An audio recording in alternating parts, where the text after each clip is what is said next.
Welcome to Rewitched, a charmed 1998 rewatch podcast.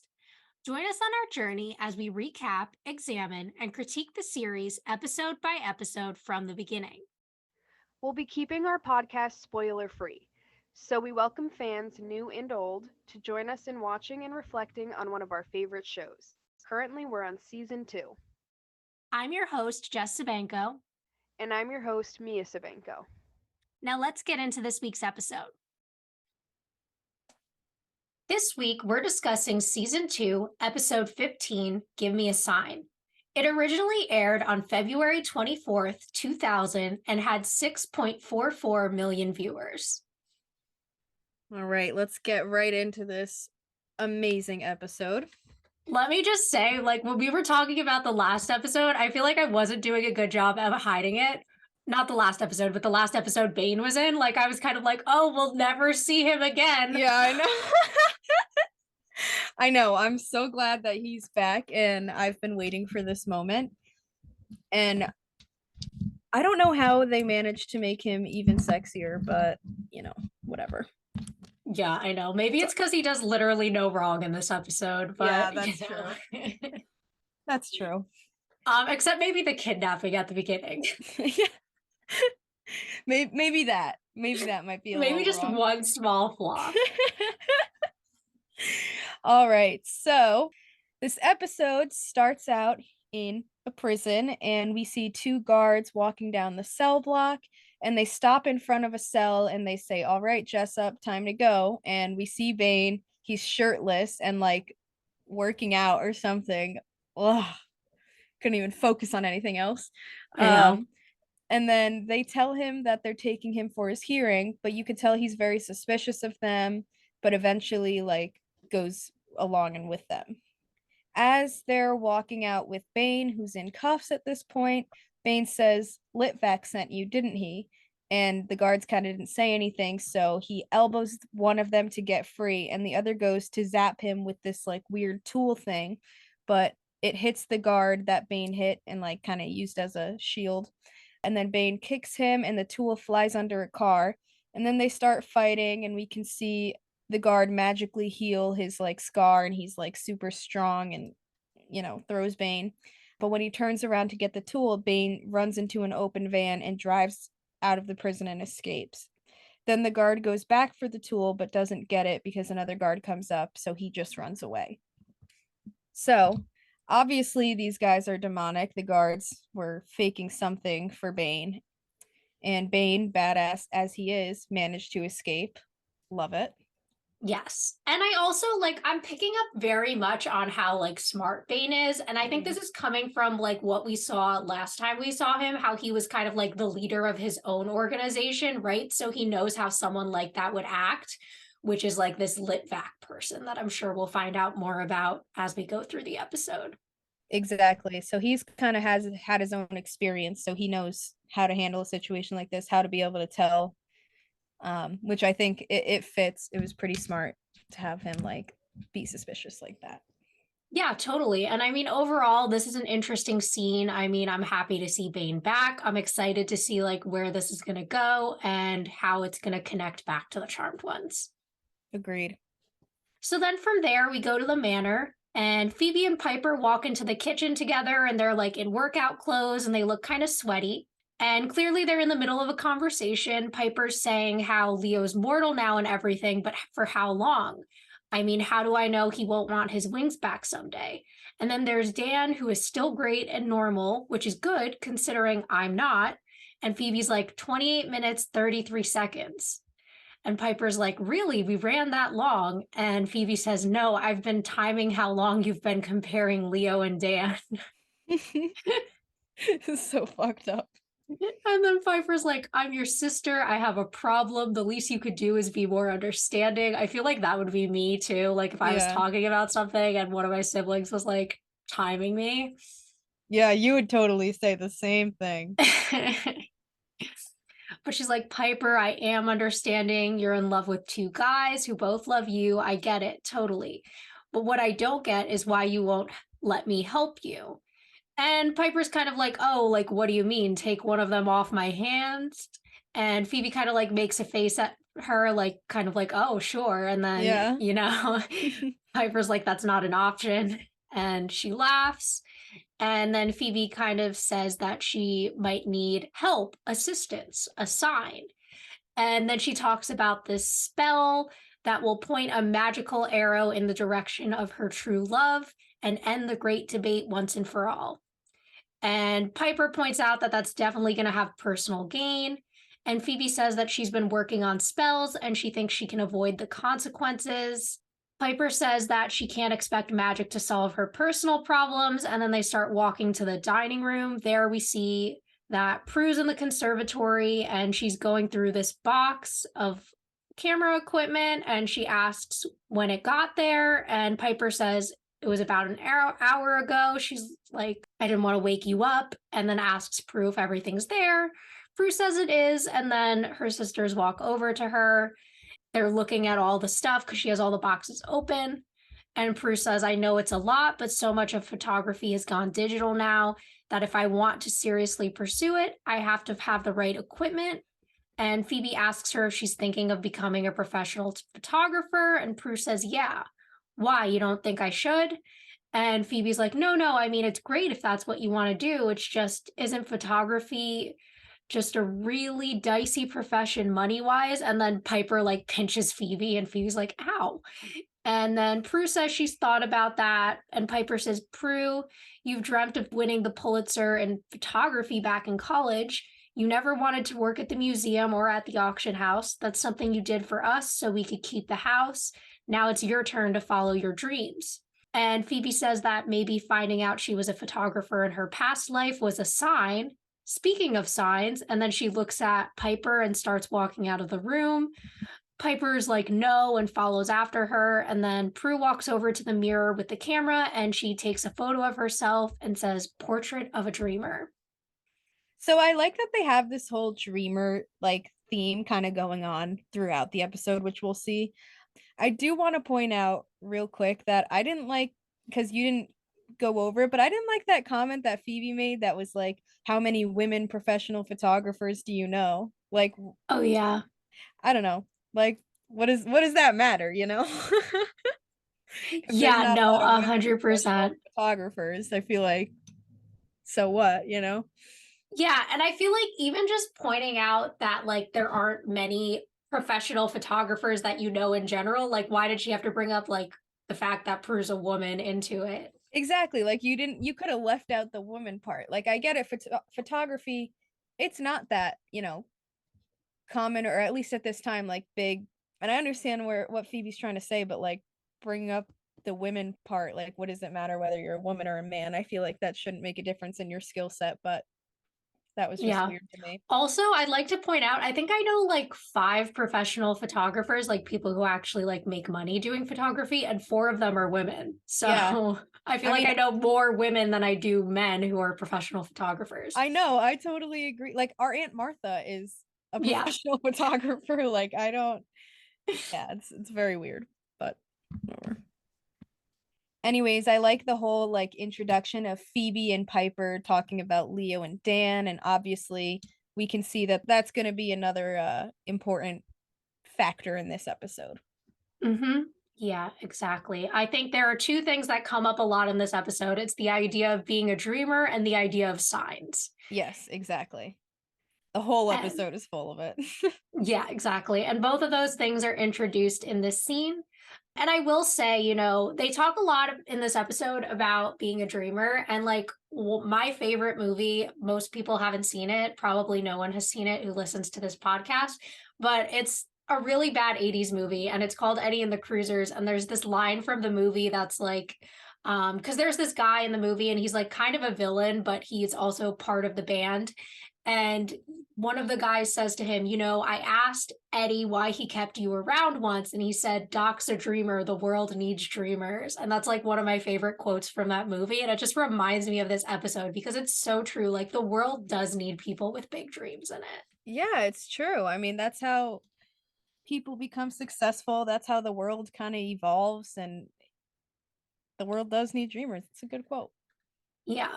And I feel like that quote like really makes me think of like Prue and everything she's going through in this episode too. Oh, definitely. Yeah.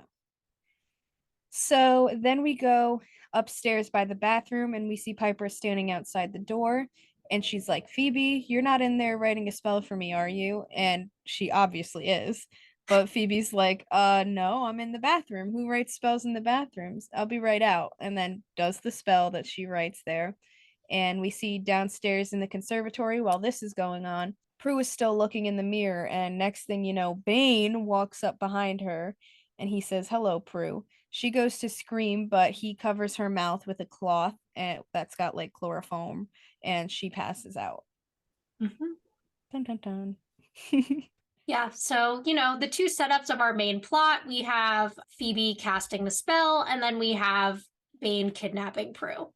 Exactly. So there's his one flaw throughout the whole episode, right there. Yeah, the one bad thing he does. Exactly. And aside from that, yeah, we've got the whole setup. We see how Bane is now connected with the Charmed Ones again, and we see this spell that Phoebe's casting for Piper, and we're gonna see those connect later too. Yes, exactly.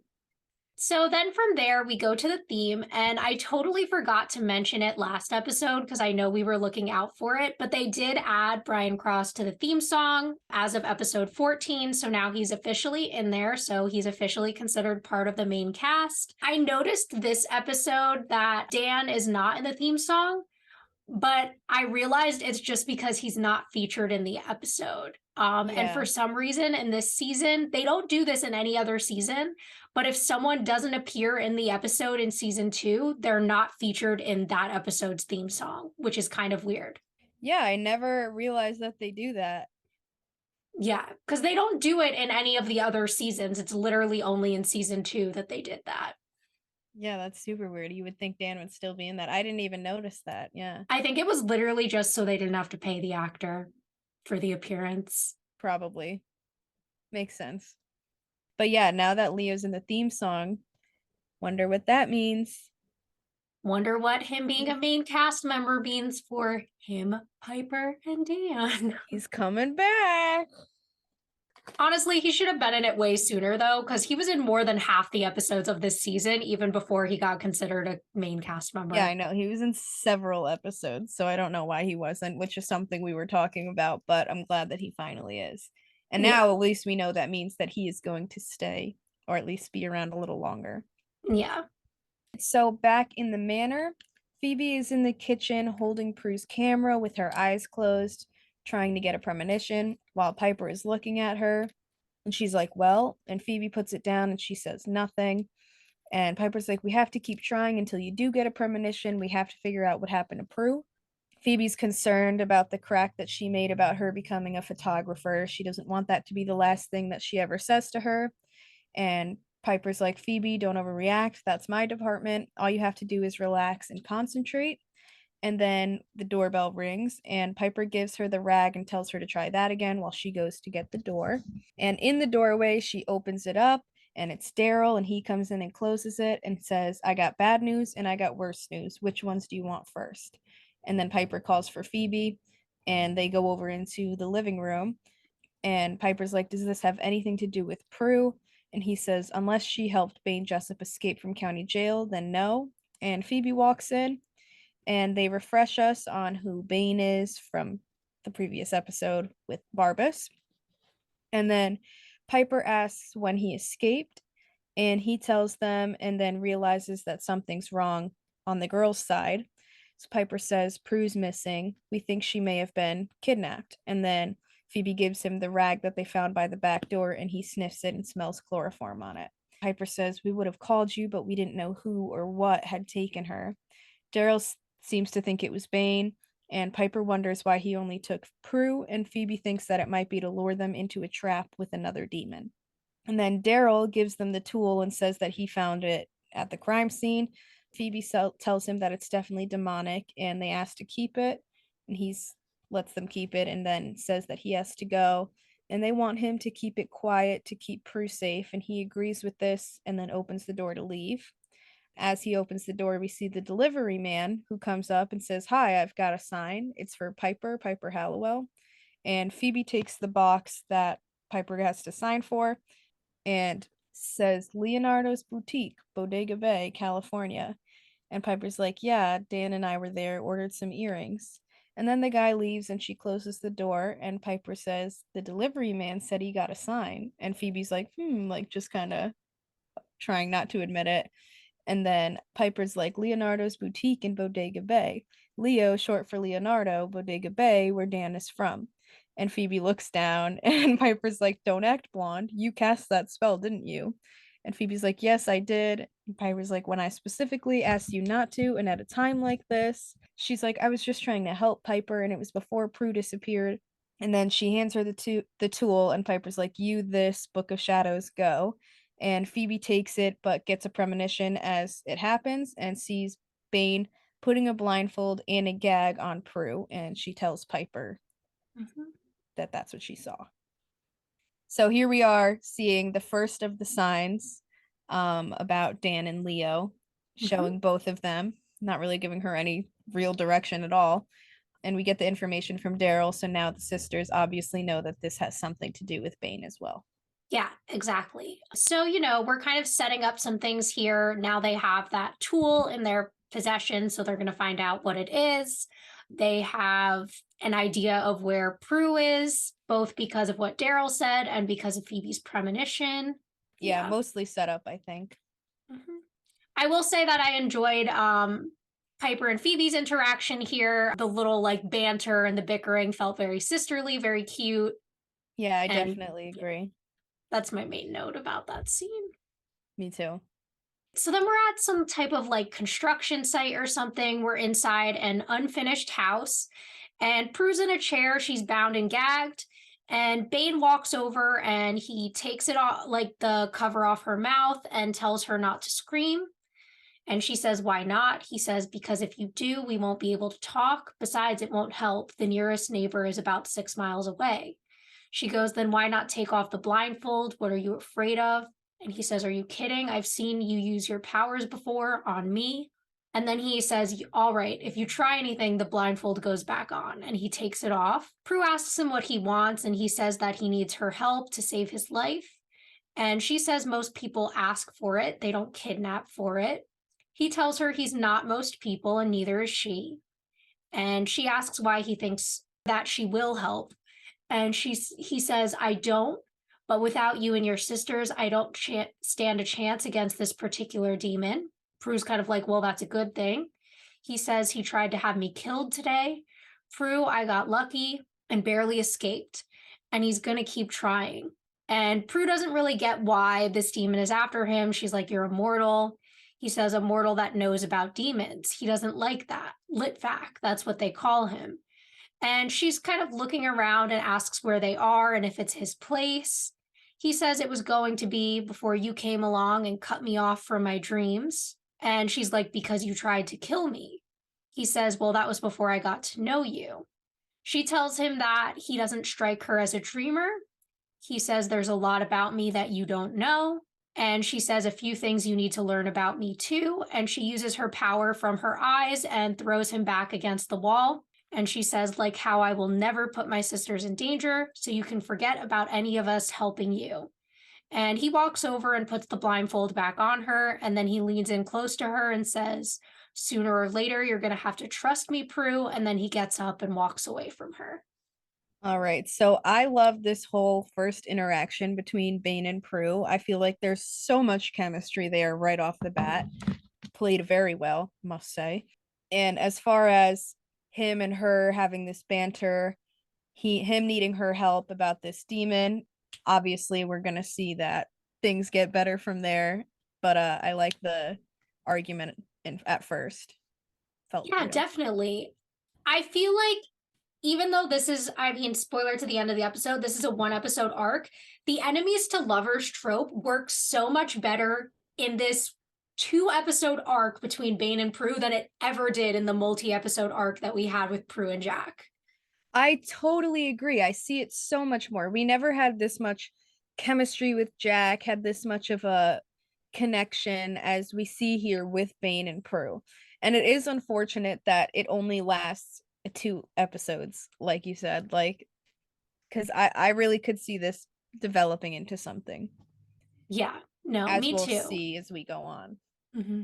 And even in just this first interaction, like all of that little like flirtiness that was there the first time they met each other, like elements of that are still there, even though like they're in such a different place in this episode than they were last time we saw them interacting. Yeah, it's almost like a lot of sexual tension type vibe, like their banter is still feels very flirty between the two of them. Yeah, and I like the way that he's kind of like, you're gonna have to work with me, and she's so against it. Like, I like this push and pull that they're having. I think it's an interesting setup, and I'm really excited to see like how he's gonna get her over to his side and kind of how this chemistry is gonna play out in the rest of the episode. Me too. And, this kind of first introduces the idea of trust into their relationship, as well as the idea that both of them are dreamers. And now we are starting to get Litvak introduced to the Charmed Ones as well, and we're gonna see him kind of come after them as well. Exactly, kind of like our main bad guy of the episode.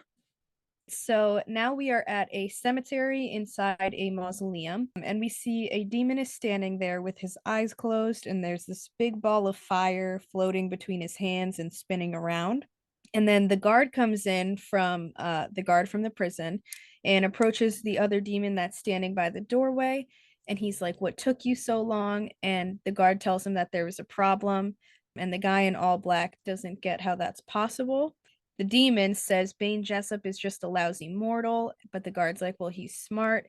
And they start thinking about what they're going to tell Litvak. And the demon with the fireball, who we find out is Litvak, puts it out and walks over and says, "You're going to tell me how you plan to rectify this little problem," is how I believe you phrased it. And the guy in all black, who seems to be like Litvak's assistant kind of thing, tells him to get on his knees and then knocks the guard down. And Litvak touches his head and sees a vision of everything that happened. And he says, "I saw what you saw, how he used you to kill the other, how he got away, how you lost the weapon." And the assistant guy is pissed that he lost the weapon. And Litvak is like, "To find a mortal, all you have to do is follow his dreams. That's where they always escape to." And the assistant guy says, "He'll find Jessup, I swear." And Litvak's like, "No," and vanquishes the guard and says, "You will, and then you'll find the weapon. No loose ends." And he walks away. I have to say, Barbas, as we've been over, has my heart as favorite bad guy, but Litvak is up there. Like his energy, the way he presents himself, talks, the little like smirkiness, and as we'll see him more throughout the episode, I am loving this demon. I don't know why. Yeah, I mean, if we rank favorite demons again at the end of the season, I have a pretty good idea that Litvak is going to be in my top two. I agreed. Like I think so far, and I love his like he's got like a slight southern accent and like this very calm manner to him, like he's top dog, which, obviously it's like ew, but at the same time it's like that's what the enemy would play as, and he Yes, does and I he does it. hate that I'm attracted to it. Like I everything know. he's doing, I'm like, I shouldn't like want this man, but I do. I know, like totally giving off DILF vibes. Like I love Litvak right now. I must say the actor and everything. He's even cute. Like for an older dude, like Litvak's a pretty cute guy. Yeah, no, like if I was, an older woman, I would want my husband to like be looking like that, you know what I mean? Exactly. Agreed. So I definitely I'm loving Litvak, and yeah, if when it comes to the end of the season, if we do ranking again, he will be up there for sure. Yeah. But even story wise of this scene, I'm also really liking just his interaction with his employees. Yeah. And the way, he is so calm, so collected, but like also at the same time, like very in control. It's very, very like evil and it really works. Yeah. And I also think his powers are cool, like the way he can see these visions of the past and also his fireball power. Yeah, he's obviously some sort of like stronger demon. I mean, we've seen in episodes before kind of where demons that have more power seem to control these other demons that are like assistant type things. So I don't know how that works, but in this episode, we begin to like it actually, the idea gets introduced and we see how this ranking kind of works a little more. Yeah, exactly. I think we're going to find a lot more out about the demonic world in this episode that I'm excited to talk about as those pieces start getting revealed to us. Agreed. And like you said, his mannerism, the evilness, the control, it plays very well for a villain. Like I'm loving the dynamic here. And obviously we see that now he's going to have this other guy going after Bane again and has not yet given up. So we're going to see things escalate. Yes. And I like the idea. I like what he said about, you just have to follow his dreams. That's where they always escape to. Like, I felt like that was pretty smart of him to think about, because it's kind of true, I mean, if you're going to be on the run, where are you going to go? Somewhere you're going to want to follow your dream then, Yeah. And Makes it sense. kind of like, it reminds me back to when like a lot of demons are really smart. Like that never seems to be their downfall.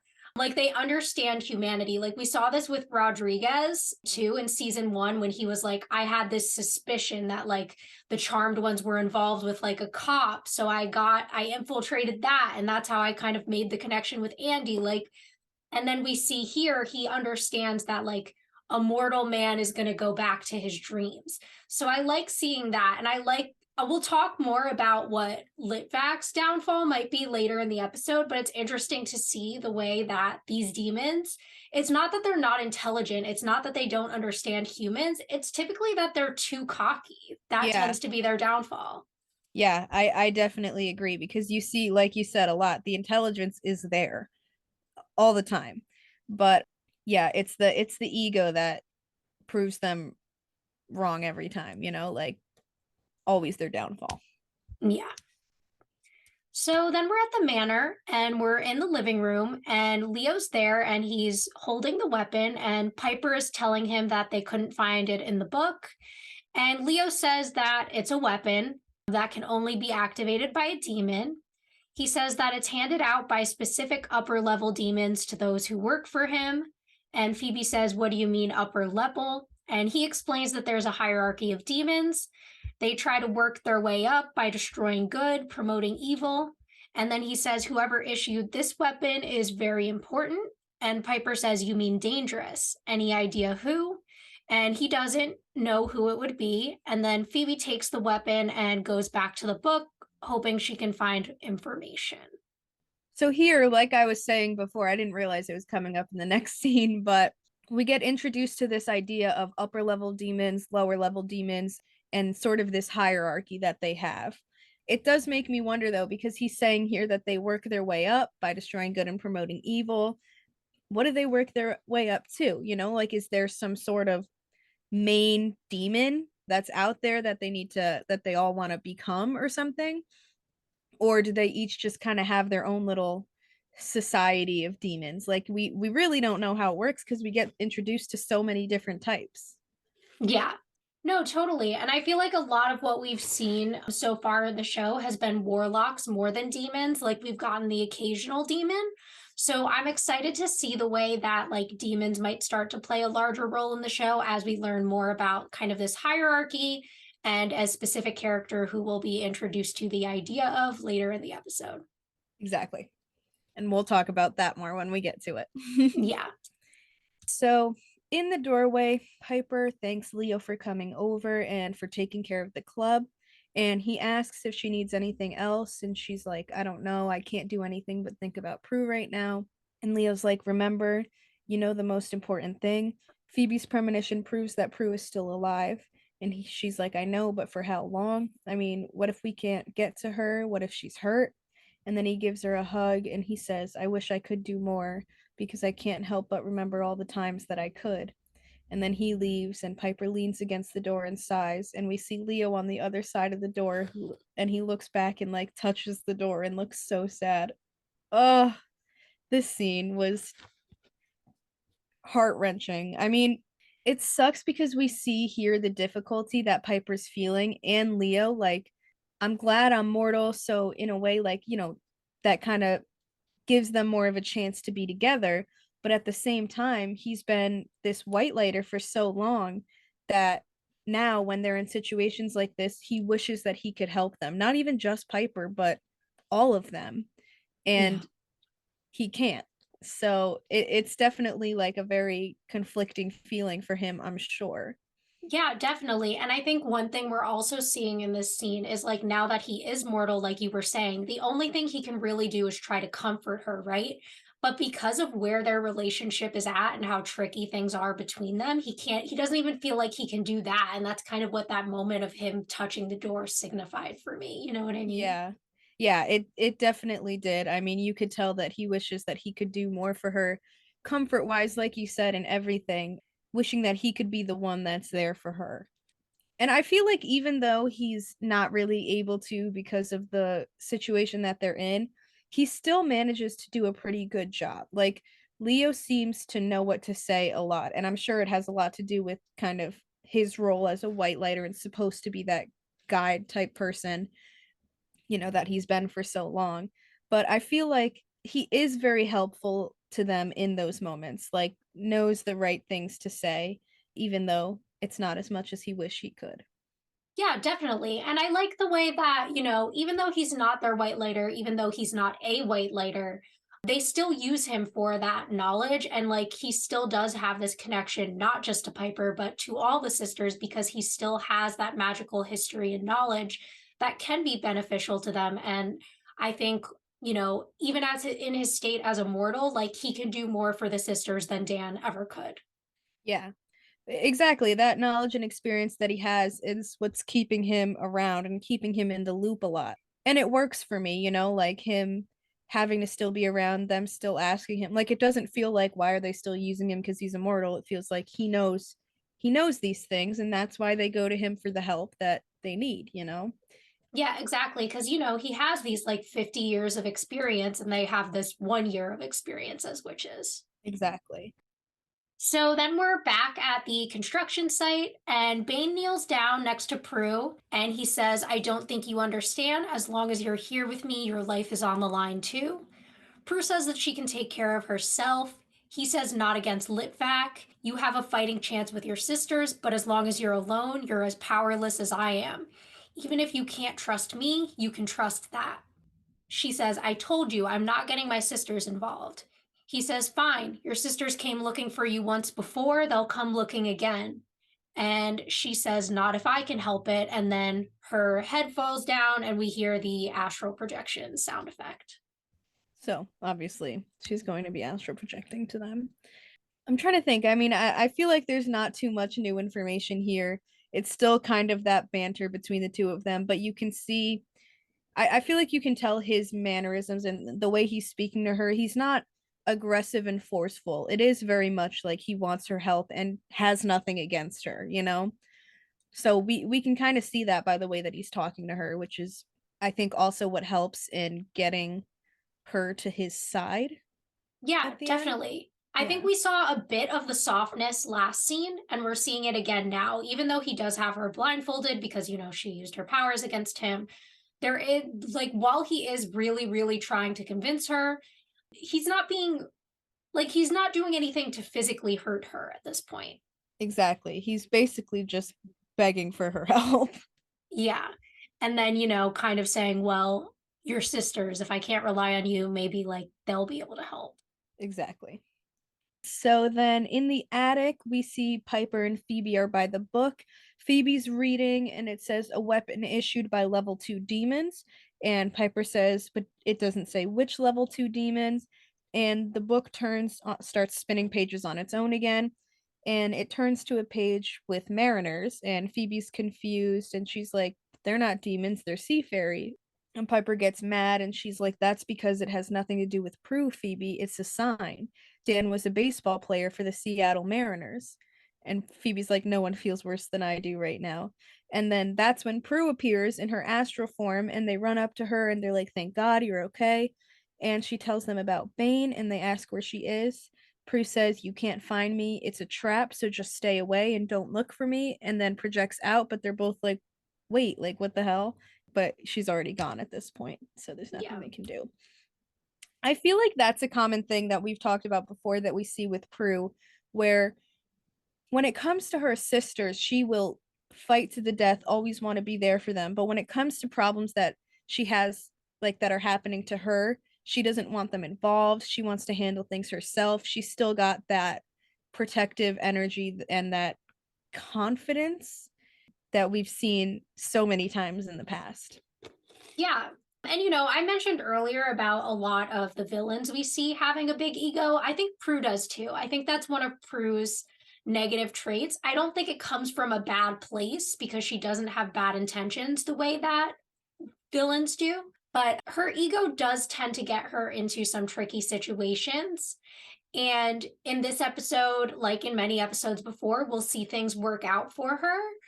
But I just worry about Prue sometimes because we've seen time and time again that the three of them are strongest when they work together. Yes, Prue has the strongest powers. Yes, Prue is an experienced witch, but she needs her sisters. At the end of the day, they work the best when they're the power of three, and sometimes I just want her to remember that. Yeah, and it seems like at the end of the day, she's had that kind of lesson brought to her before where she knows that, we work better together and we're strongest together, but still can't seem to get it through when it's actually happening in the moment. Mm-hmm. She feels the need to handle things herself. And like you said, it comes from a good place, like good intentions, but her pride does get her into some situations that aren't good. Like if she had included her sisters from the start in a lot of these problems, they could have figured things out a lot sooner. Mm-hmm. Yeah. You know? And I know it comes from a place of like wanting to protect her sisters, wanting to keep them safe, but also, I mean, they want to do the same for her. Imagine how worried they are right now. Like, you've been kidnapped, Prue. Yeah, exactly. They're probably freaking out.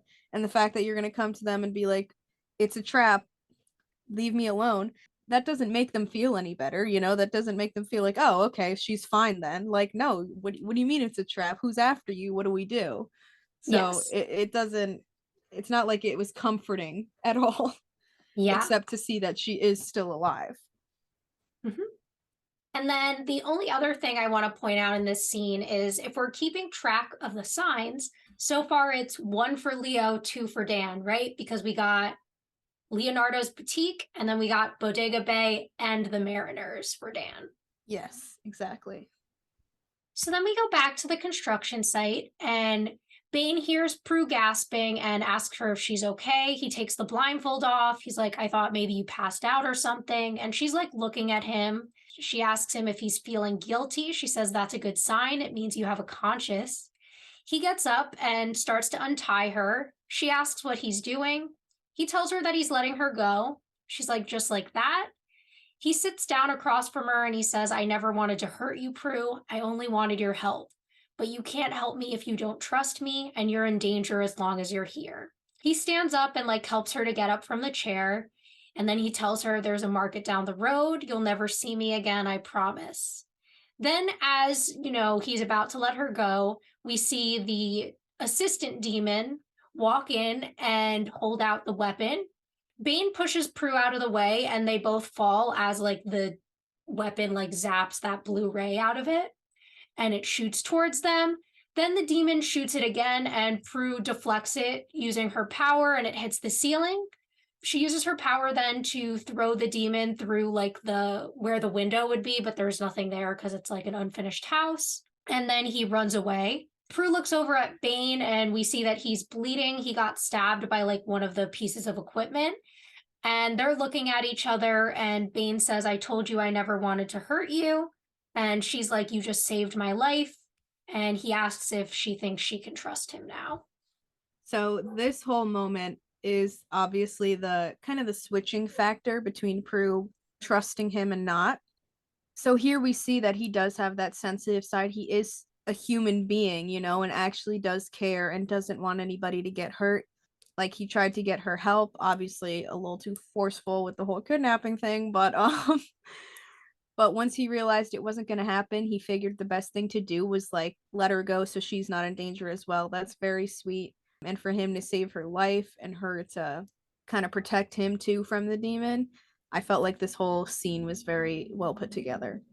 Yeah, no, I totally agree. And I think something we saw in the last couple of scenes was like Bane never expected Prue to protect him on her own, right? He was always Yeah. like, I need the sisters. And so the moment he realizes that that's never going to happen and that, something might be wrong with Prue, I mean, he thought she like passed out or something, obviously, because he doesn't know about her power. He was like, I have to let her go. If she's not going to help me, if she's not going to get her sisters to help me, I have to let her go because he doesn't want to put her life at risk. He doesn't Exactly. want to hurt her. That's not his intention here. Yeah, he genuinely just wanted some help. Mm-hmm. I thought it was very sweet, and now obviously we're going to see that shift of kind of Prue and Bane starting to work together. Yeah, exactly. Because I think now that the demon attack has happened and he did, like she said, save her life, his status has kind of gone from kidnapper to innocent, right? So now Yeah, Prue does want to help him, probably. exactly. Now we are back at the manor, and Daryl and Piper walk into the conservatory. And Daryl says, "Tell me you're kidding." And Piper's like, "It's all over the news." And Phoebe says, "We called as soon as we saw the first broadcast." And she turns on the TV, and we see this news report about Bane's escape. Daryl's like, "So much for keeping things quiet. This is a nightmare." And they make a couple of jokes, and Daryl says, "What I want is Prue safe, Bane put in jail, and nobody hurt by any." And then he spots the weapon, and he's like, "Do you know what this is yet?" And they say that they're still looking, but they tell him that Prue made contact and that she's okay. And he gives them Bane's file that he took from the station, and then the phone rings, and Phoebe answers it and says, "It's someone calling for a Leonora Watkins." And she hands the phone to Piper, and Piper's like, "You have the wrong number," clearly annoyed, and then hangs up. And Piper says she hopes Bane isn't hurting Prue. Mhm. So here we go again. Now they're even. 2 and 2. Two for Leo, two for Dan. And here we also don't get too much. I feel like nothing really happens here. It's just kind of more plot, Yeah, except now exactly. that the news knows that he escaped. Yeah. And it's really just developing kind of like that worry that the sisters are feeling and that Daryl's feeling for Prue. Which I also think is very sweet. The way Daryl kind of puts his job at risk. Like we've mentioned this before, but he's willing to do those things for the sisters because he knows that they're doing things for the greater good. And at this point, I feel like they're developing more than just a business relationship. Like they care about each other now, like Daryl and the sisters, they have an actual relationship, much like they did with Andy, obviously minus the whole, like dating type part, but they care about each other, and he genuinely is concerned for Prue, which is Mhm. nice to see that development. Yeah, we're very like slowly but consistently seeing Daryl become a part of the family. Exactly. So then we move back to the construction site, and they just said that they hope that Bane isn't hurting Prue, and then we see that Prue is tending to Bane's wound. He asks if she knows what she's doing. She's like, no, not really, but right now I'm the only choice you've got. He kind of tells her to just forget about him and that she should go home before the demon comes back. Prue says, I told you he's gone. He probably ran right back to Litvak. He's like, so he knows about you too, all the more reason to leave. She says, well, as much as I would like to, I can't. Not until I know you're okay. Besides, it's probably better to just stay put. I mean, now that we've been sighted, they'll probably expect us to take off. Speaking of things that need to be taken off, your pants. And he's like, excuse me? She's like, well, I need to get to the wound. And he's like, forget it. And she tells him it'll get infected. And then she's like, so you either take them off on your own or I can always do it by fourths.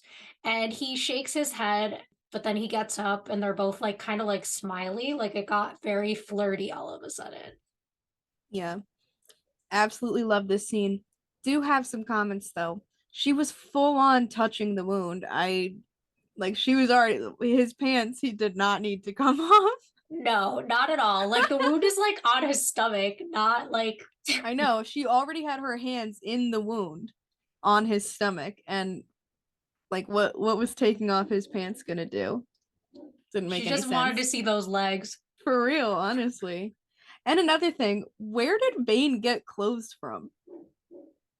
Like, didn't he just escape prison? Like, where where did you get like a whole nice outfit? Yeah, because like This house is unfinished. It's not like he got it out of his dresser. No. And like, it's not like he went to the Hallowells and kidnapped Prue and stole their clothes. Like, this is like a full, like, nice outfit that you'd see someone. He's got a belt and everything. Like, where did he get these? Like, I don't understand. Good question. Good question. He actually stopped at a store on the way. I know. Like, he must have, right? Where'd you find these? But yeah, And like, what happened to the van? How did he travel beyond that? Many questions, many questions. I know, we've got zero information. I guess it's one of those things we can chop it up to like his experience. He's probably has like some sort of secret hidden spot for things, since like a getaway type thing, since he's always kind of been on the other side of the law. Maybe. We could say that. Yeah, because we don't really get any other information about it.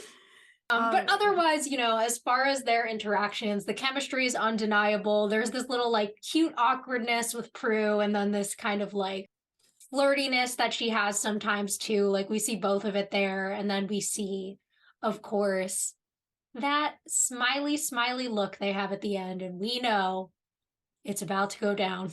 Oh yeah, we know the pants are coming off. Okay. Not just his. Exactly. So back in the conservatory, Phoebe walks in with the book and says that she's getting nowhere and everywhere, and Piper is sitting in a chair with the file in her lap. And Phoebe asks if she's had any luck, and Piper's like, I'll give Bane this. He works hard. Tax evasion, racketeering, pick a crime, any crime. And Phoebe says, I feel like we're looking right at the answer, we're just not seeing it. And then Piper mentions money laundering on a real estate development and hands Phoebe the brochure. And Phoebe says, Mariner's Bluff. Oh, I'm sure the sea fairies will be very happy here. And that's when Piper kind of has like an epiphany, and she's like, Phoebe, what exactly did your spell say? And Phoebe repeats the spell. It said, I beseech all powers above, send a sign to free my sister's heart, one that will lead her to her love, and asks Piper why. Piper's like, because the Book of Shadows specifically opened to the Mariners section. What if the signs we're getting have nothing to do with Dan and Leo and everything to do with Prue? Where is Mariner's Bluff? And Phoebe sees on the map that it's in Bodega Bay, and she's like, Piper, I think you're right. And then they start thinking about what the clues were: the Mariners, Bodega Bay, and Leonora Watkins. And then Phoebe finds Watkins Road on the map in the brochure, and they're looking for a lot number. And then Phoebe sits down on the remote, and it opens to a newscast. It says, in an exhibition game last night, the Mariners lost to the Angels 8-7. And she clicks it off, and Phoebe's like, okay, now we're back to Dan and Leo, Mariners and Angels. And Piper says, no, Phoebe, 8-7. Lot 827? And Phoebe looks and sees that there is one, and they leave to go. Yes. So here we find out that, the signs were about, of course. Yes. So this was the connection. We were talking about how both of the plots kind of connect here. Obviously, it's like it seems to have a little bit to do with both the sisters, honestly. Obviously, because of the Leonardo and then the Angels and Mariners and all of that. But at the same time, it's helping them and leading them to Prue. Yes. So pretty cool. I like the way they made that connection and had them figure that out. It felt pretty reasonable. I mean, the one part that felt too leading to me was like the lot number thing. I know. I was like, about to say 827 was a bit of a reach, but I mean, everything else did work for me. The other thing I want to point out is that we get some foreshadowing in this scene, because it says the Mariners lost to the Angels. Oh, yeah.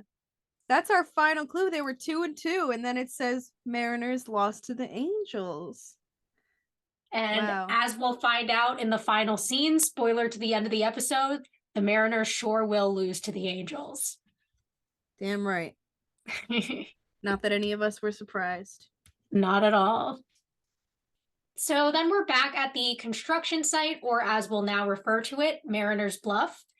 And Bane is sitting down and asks Prue why she's still there. She walks closer to him and says, because I believe you. And he says, well, thank you. It's been a long time since someone believed in me. She said, maybe that's because you stopped believing in yourself. He says, I haven't always been like this. Wrong side of the law, always looking over my shoulder. I had dreams once, big dreams. She tells him it's not too late to change. He says, no, it is for me, but not for you. So you should definitely go. You can still have your dreams. And she says, easier said than done. He asks what she means, and she says, I don't know. I've just been thinking lately that maybe dreams are just that, dreams. He says he doesn't believe that, and then they share the look, and they kiss. And then she's like hurting him because of his wound, and they break apart, and she laughs and says, I'm sorry. He says, I'm not. And then they start making out. Yes. So, love the scene. Couple of cliches in there that was like, okay, like a little cringy, but whatever. And the way they're talking about, you know, the danger and like, why are you still here made sense. But then like they just start getting into conversation about like their dreams and shit like that. It's like, what, how did we get here?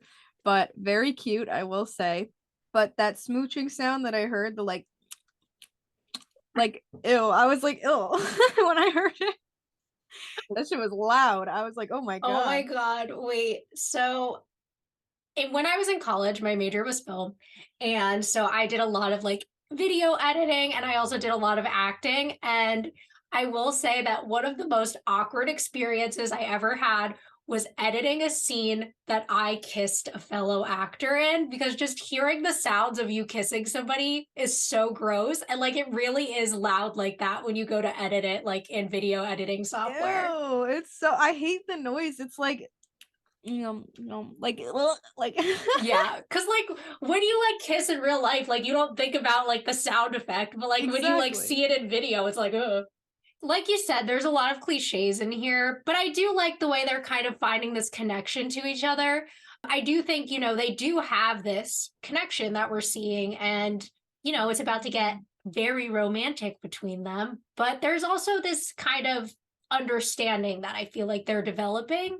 And I think they both come from a place where they had to walk away for their dreams for very different reasons. And both of them do kind of want to get back to that place of hope. And I think they're bringing it out in each other, which is really sweet. Yeah, I definitely agree. I think you're right. There's a lot that they can relate to in different ways, but they can relate, like you're saying. And it works, that's where the romance, the chemistry kind of strengthens it, I think. Yeah, definitely.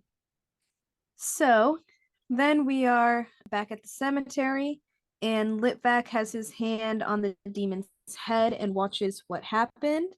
And he says, interesting. And the assistant guy says, I know, I screwed up. Oblivion, right? And Litvak says, this is different. You weren't just up against a mortal.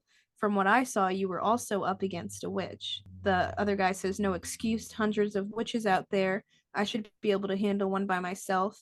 Litvak says, this one's different, powerful, very powerful. Take me to this mortal's dream house. And he's like, why? I mean, they've got to be long gone by now.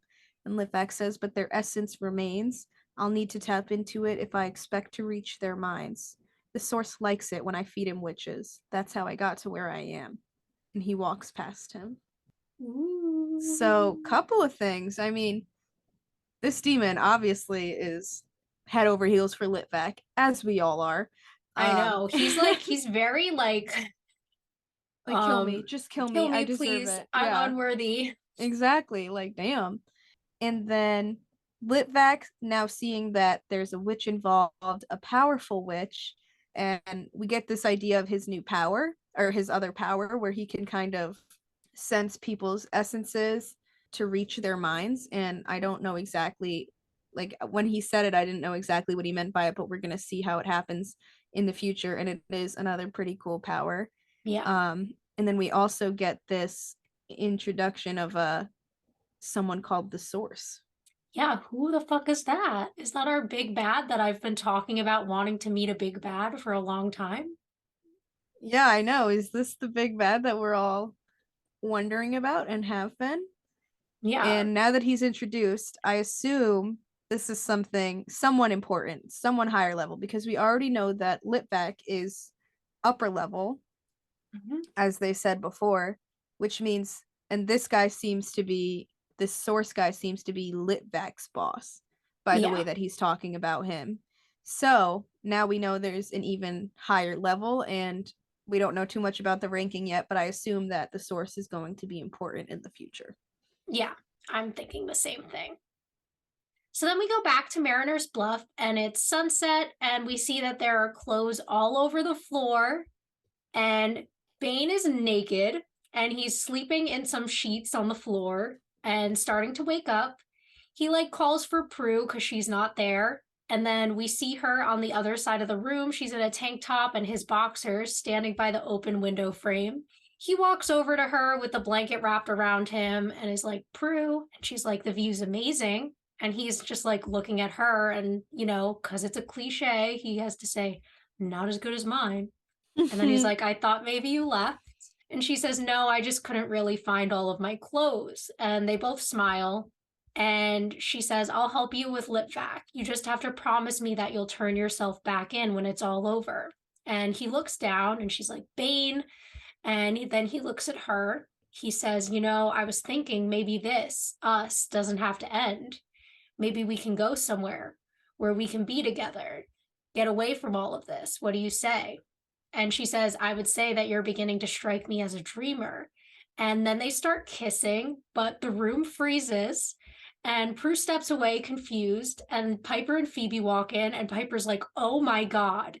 And Prue's like, what are you guys doing here? And Phoebe says, we're rescuing you from the tall, dark, and naked man. And Prue's like, I told you to stay away. And Phoebe's like, yeah, and now I know why. He is yummy. And Piper says, I don't believe this. We've been frantic, worried sick about you, thinking you've been kidnapped. And Prue's like, yeah, I was. And Piper looks over at the pile of clothes and points, and she's like, panties.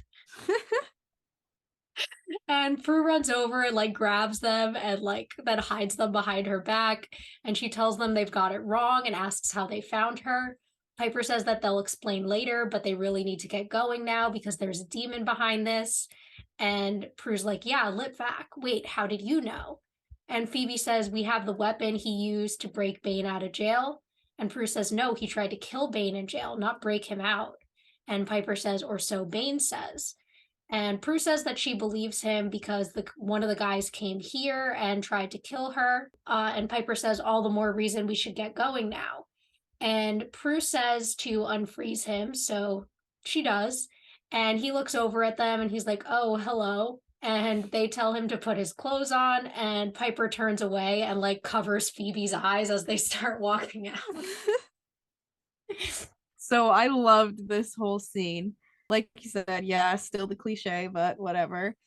Another thing though, I don't know why they do that in like what is the time period? Like they obviously had sex, but they like laid down a sheet or something. Like that felt unnecessary. I mean, where did the sheet come from? I know, questions. Like there's like multiple questions here. And then they took a nap after? Like what? Like why is Bane waking up? I don't understand. I don't know. Like, it's just the thing in like TVs and movies. Like, if you have sex, you have to immediately go to sleep. You can't have a conversation. You can't like go and do something else. You're just passed the fuck out. You're so exhausted like, from the activity. It's so tiring that you can't do anything, even though there's demons and people after you and actual issues on the line. You know, they just were like, let's take a quick nap after we hook up. Like, so unrealistic. Also, so gross. You're wearing his dirty boxers. Can I yeah. Ew, I couldn't.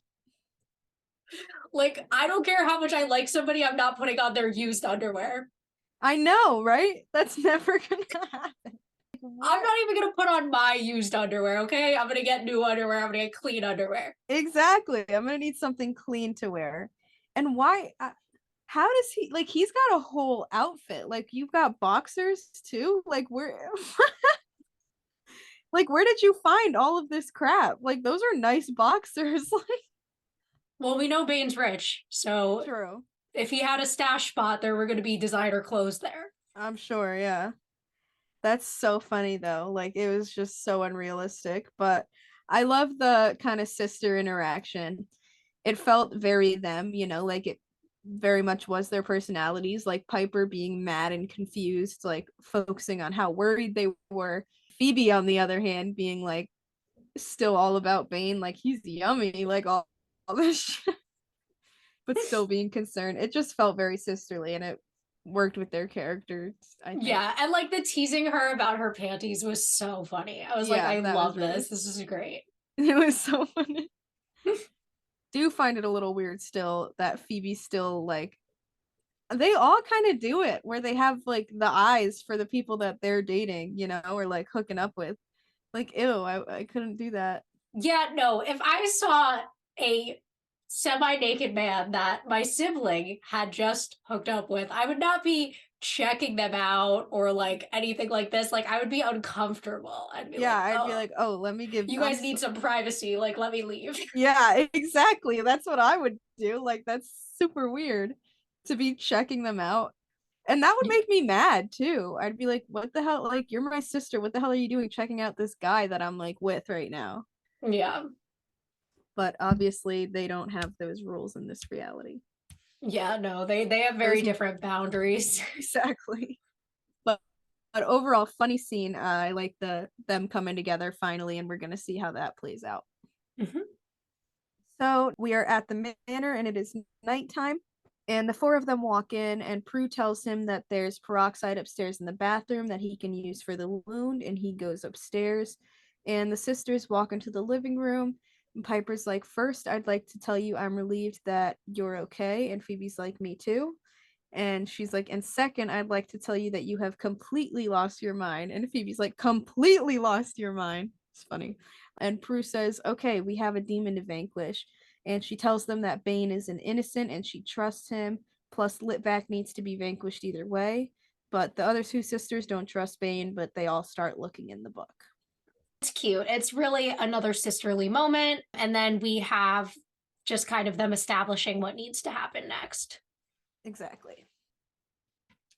So then we are kind of in this scene where we see Litvak and the assistant demon are at Bane's house. And then Bane is in the bathroom. He's looking in the mirror, and we see like this like ghost of Litvak type of special effect appear behind him in the mirror. And he says, hello, Bane. And then Bane like looks behind him and there's nobody there. And Litvak tells him that it's a telepathic connection and that he's only there in his mind. He tells him that he found him using his essence. And Bane tells him basically that he's not scared and that Litvak doesn't scare him. And Litvak says, sure I do. I scare everybody for good reason. By the way, your essence isn't the only one I sense here. You bedded a witch, and not just any witch, one of the charmed ones. My offer is simple. Your life in exchange for theirs. Bane's like, screw you, and Litvak just laughs, and he says that he can keep sending demons until one of them eventually gets him. And then Bane punches the mirror, and he's like, you know me, Bane, better than you wish you did. I'm evil, just like you are. And you can't change that no matter what you do or who you sleep with. It's who you are. And then he asks for the witches and the weapon. That's when Prue knocks on the door and Litvak vanishes. Bane tells her that he'll be right out. Then in the hallway, Bane comes out and Prue's like, hi, I thought you'd like skipped out on me or something. He says, no, I was just washing up, and he walks away, and she looks kind of concerned but follows him. Then we flash back to Mariner's Bluff, where we see Litvak standing there with his eyes closed, and the demon assistant says, so is he going to do it or what? And Litvak just shushes him. So here is another example of why I just love Litvak. Like, we see his energy, his like confidence, the little laugh, and the sure I do, I scare everybody, all of that. Like, I don't know, it felt very villainy to me. Just pretty much everything we were saying in the beginning. Just love him playing this part. Works so well.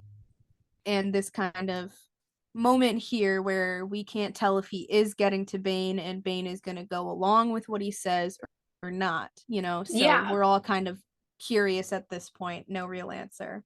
Yeah, this, you're evil, just like me, like Yeah. that kind of thing is really working. And it makes me like question, like, can we trust Bane? Because we got this idea in the last scene that Prue definitely trusts him. But I'm like, can we trust him? Exactly, because obviously the other two sisters don't, but we know that Prue does. And here you can see, like, because it could go either way. Not that Bane is a bad guy and wants something to happen to the sisters, but is Litvak going to get in his head and convince him that maybe he should take him up on this deal to kind of free himself from what he's been going through for however long with these demons? So we really don't know which side of Bane we're going to get because we've seen him play both sides.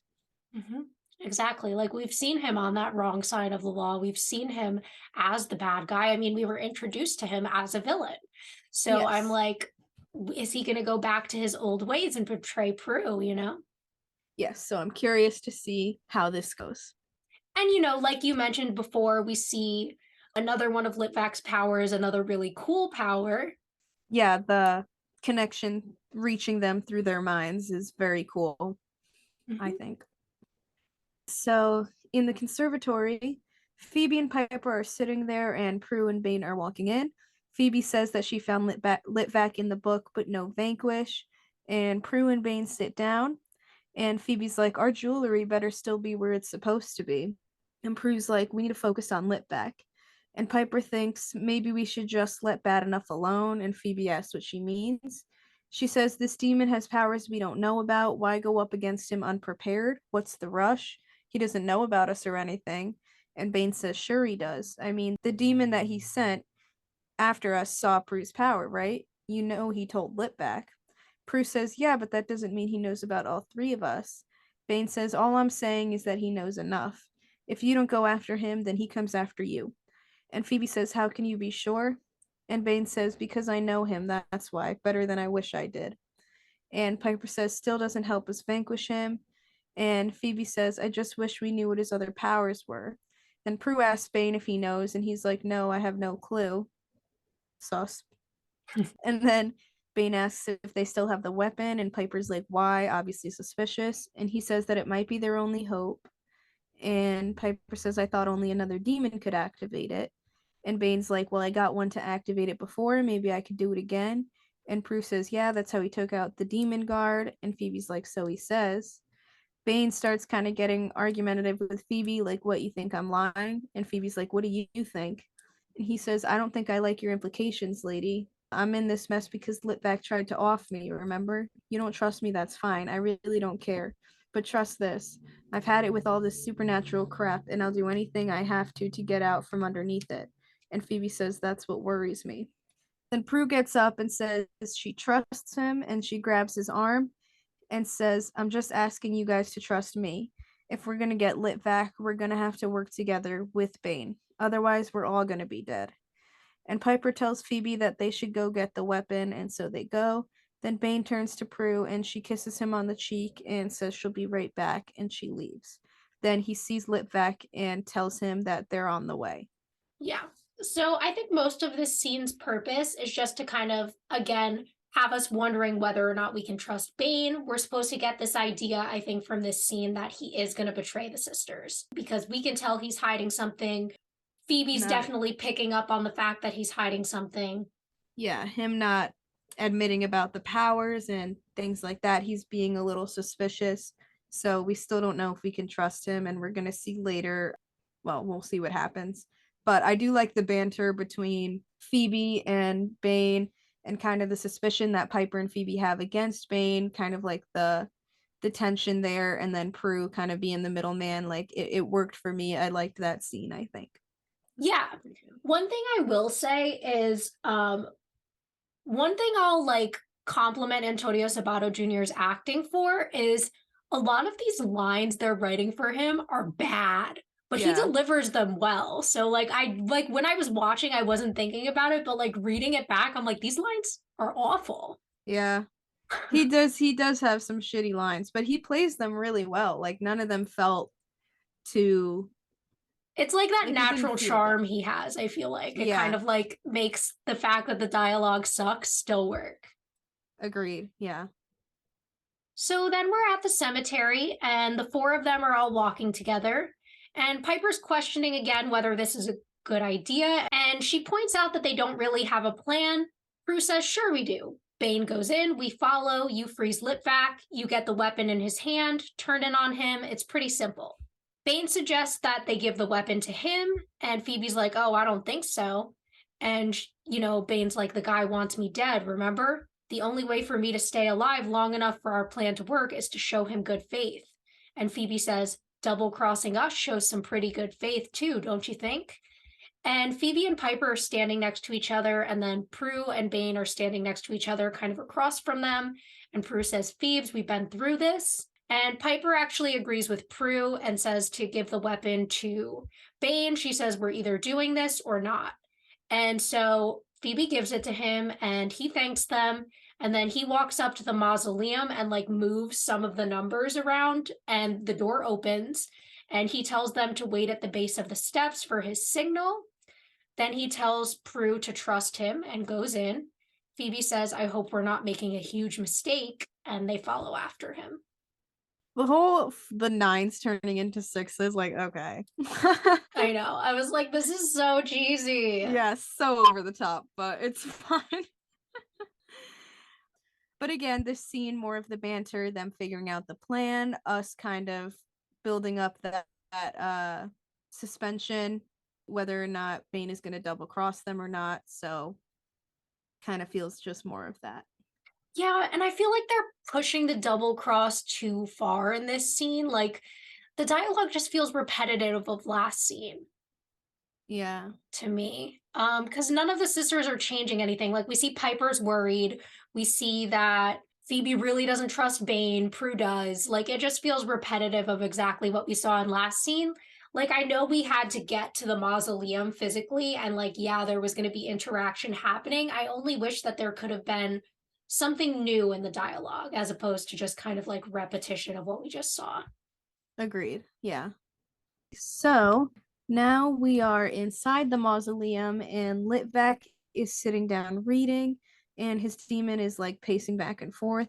And then Bane walks in and says hello, and Litvak closes the book and looks at him, and Bane says, before you kill me, I wanted to give you something, hoping that you'd spare me. And he brings him the weapon, and Litvak says, I'm afraid it's going to take much more than this. And Bane yells, now. And then the sisters run out and freeze the room, and everyone freezes, and they point out that that was a little too easy.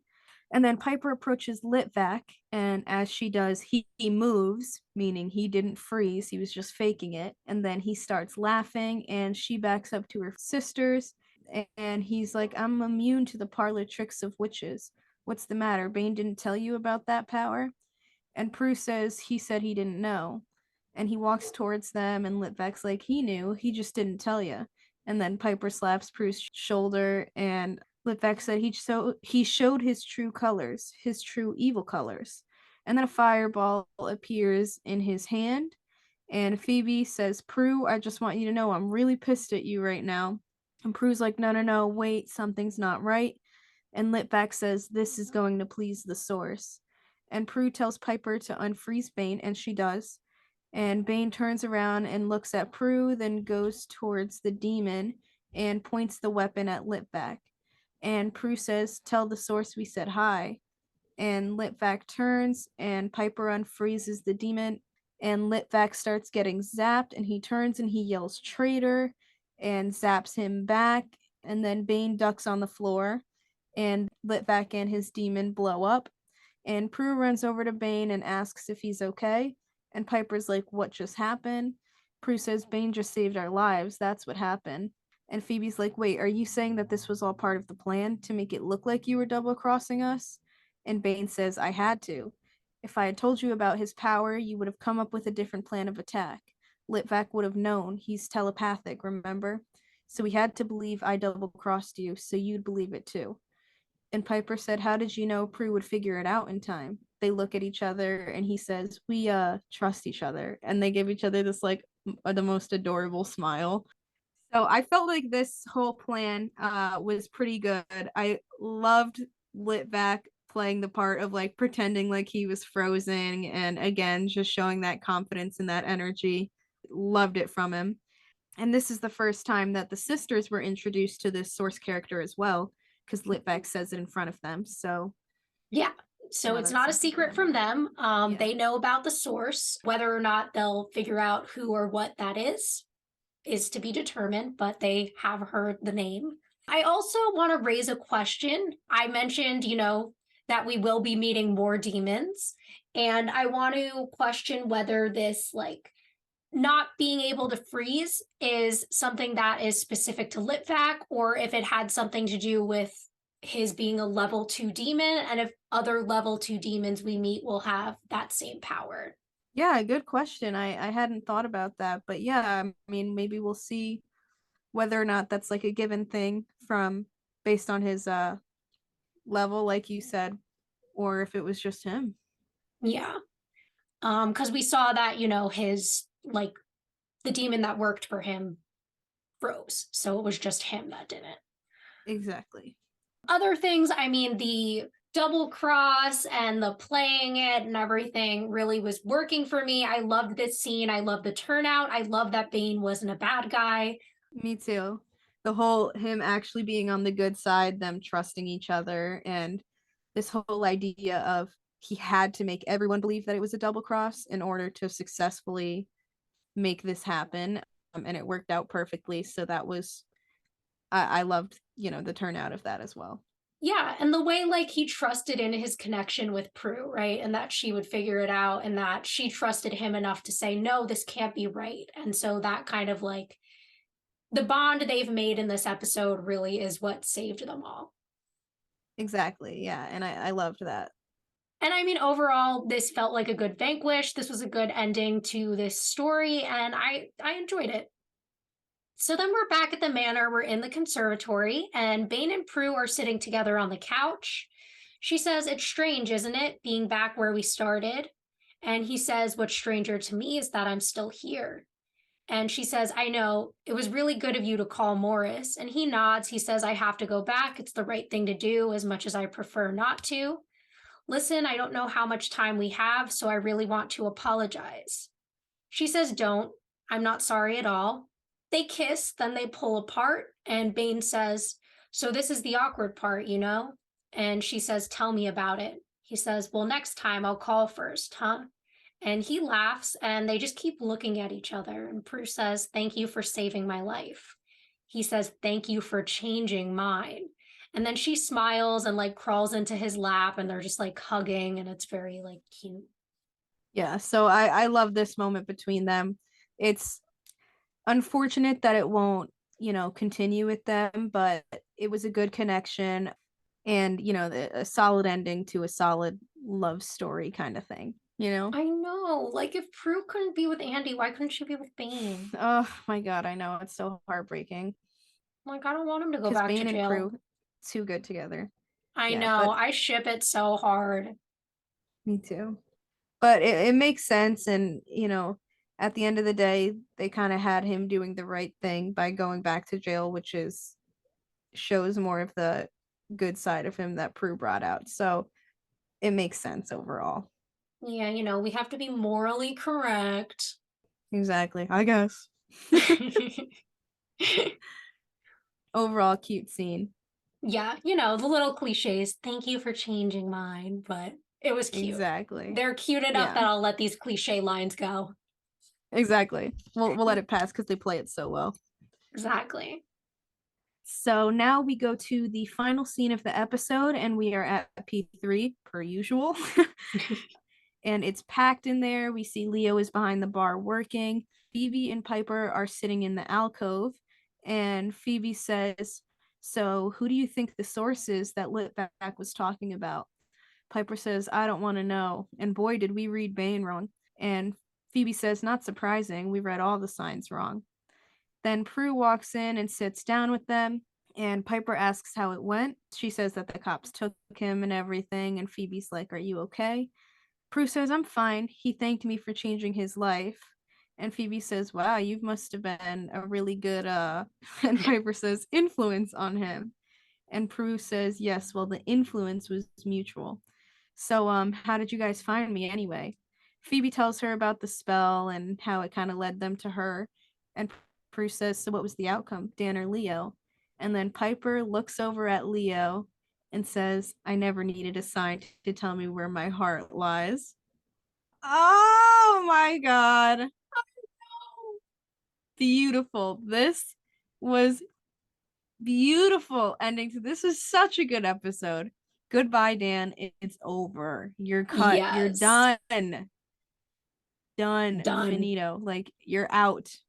And I would just like to say, like, I really related to like what Piper was doing throughout the episode, because in this episode and in the last one we saw her like really trying to like convince herself that this is a struggle, right, that she has to make this decision. But the truth is she was just trying to convince herself not to follow her heart. And then we see here that she's like, no, I always know, like she always knew it was Leo, we always knew it was Leo. Exactly. She was just trying to convince herself it was Dan because she feels bad leaving him. Exactly. Like, that's a totally relatable feeling, and it makes sense. She knew from the start that Leo was the one for her. I mean, since season 1, since their relationship started, anytime they've been in that on again, off again phase, and she's been with other guys like Josh or Dan, we've seen her mention Leo over and over again and how she can't seem to get him out of her mind. So we always knew, she always knew, Leo was kind of the one that got away. But now he's here and nothing's changed for her. So absolutely love that scene. Love her little smile at the end and the sisters being all happy knowing that obviously this means it's Leo. And I must say, Piper's dress in this scene here, so cute. She looks adorable. I love it. Yeah, totally. And I'll also yeah. mention, I mean, I'm sure that now that she's made her decision, everything is going to be perfect from here on out, and we're never going to see any hardship between her and Leo ever again. Yeah, I'm sure. I'm sure that's just the end of that. This is their fairy tale ending. Yeah, that's it. Piper and Leo, happy forever. No Yep. problems. None. Well, I can't wait to see how this develops. Yeah. And I guess the only other thing worth mentioning here is, you know, Phoebe brought up the source, so I don't think this is the last time we'll hear that name. Agreed. And again, with the signs and the dreamer, but, you know, those kind of really don't mean anything. Yeah, it really was just like kind episode. of like yeah, I don't know why. an episode long kind of theme. Exactly, yeah. So aside from that, Source and Piper and Leo are really the only things that I assume will be moving forward from here throughout the show. Yeah, I mean, I guess the only other thing as far as the dreamer thing goes, I do think that Prue's going to continue chasing her dream, and we'll see where that goes from here. Yes, exactly, agreed. Overall thoughts on the episode? Honestly, really loved it. I mean, I always liked the episode, but again, it's one of those episodes where you see kind of the big moments happen, like with Piper and Leo, and kind of the way that the sisters all connected. There was a lot of really great actors and acting in this. Like, overall, I think this episode worked so well for me. Mm-hmm. I really don't have any complaints. No, I don't either. I mean, I loved Bane's redemption arc that we get here. I was really happy to have him back. We all know he's my #1 crush of the show. I also really enjoyed, like you said, the acting throughout was really stellar. I think that the Piper and Leo stuff that we develop in this episode is strong, and I'm excited to see what's going to happen in the next couple of episodes following this. I also totally forgot that this was the episode that the source was introduced in. So I'm excited to see what's going to happen with that, what we're going to learn about him, who he is, all of that. Exactly. We have a lot to look forward to from here. Mm-hmm. Thanks for listening to this week's episode. If you want to reach out to us or follow us on social media, we're on Instagram and TikTok at rewitched_pod. You can also send us an email to rewitched.pod@gmail.com. And join us back next time for Season 2, Episode 16, Murphy's Luck.